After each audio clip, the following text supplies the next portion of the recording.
सोने की कीमतों में लगातार हो रही रिकॉर्ड बढ़ोतरी और वैश्विक बाजार में बढ़ती अस्थिरता के बीच प्रधानमंत्री नरेंद्र मोदी ने देशवासियों से सोने की खरीदारी को लेकर बड़ी अपील की है। बीते रविवार को हैदराबाद के सिकंदराबाद में आयोजित एक जनसभा को संबोधित करते हुए प्रधानमंत्री मोदी ने कहा कि मौजूदा वैश्विक संकट के बीच लोगों को कुछ समय के लिए सोने के गहनों की खरीद से बचना चाहिए, क्योंकि इससे देश की विदेशी मुद्रा का बड़ा हिस्सा खर्च होता है। उन्होंने कहा कि एक समय था जब संकट या युद्ध के दौरान लोग सोना दान कर दिया करते थे, लेकिन आज दान की जरूरत नहीं है, बल्कि देश हित में यह संकल्प लेने की आवश्यकता है कि किसी भी कार्यक्रम या अवसर पर सोने की खरीदारी से परहेज किया जाए। प्रधानमंत्री मोदी ने अपने संबोधन में यह भी कहा कि अमेरिका, ईरान और इजराइल के बीच बढ़ते युद्ध और भू राजनीतिक तनाव का असर अब पूरी दुनिया की अर्थव्यवस्था पर दिखाई देने लगा है, जिसके कारण कच्चे तेल, सोना, चांदी और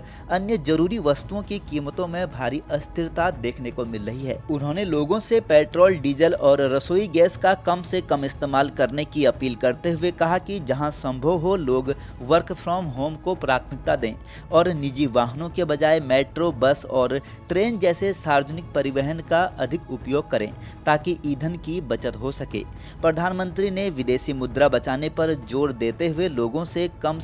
1 साल तक विदेश यात्रा की योजनाओं को टालने की सलाह भी दी है। उन्होंने कहा है कि जिस तरह कोरोना काल में लोगों ने लॉकडाउन के दौरान धैर्य और अनुशासन के साथ परिस्थितियों का सामना किया था, उसी तरह अब भी देश हित में संयम और जिम्मेदारी दिखाने की जरूरत है। प्रधानमंत्री ने कहा कि देशवासियों के छोटे छोटे जिम्मेदार कदम इस वैश्विक आर्थिक चुनौती के समय भारत की मजबूती का आधार बन सकते हैं। साथियों, गोल्ड यानी सोने की खरीद एक और पहलू है जिसमें विदेशी मुद्रा बहुत अधिक खर्च होती है। एक जमाना था जब संकट आता था, कोई युद्ध होता था, तो लोग देश हित में सोना दान दे देते थे। आज दान की जरूरत नहीं है, लेकिन देश हित में हमको ये तय करना पड़ेगा कि साल भर तक घर में कोई भी फंक्शन हो, कोई भी कार्यक्रम हो, हम सोने के गहने नहीं खरीदेंगे, सोना नहीं खरीदेंगे। विदेशी मुद्रा बचाने के लिए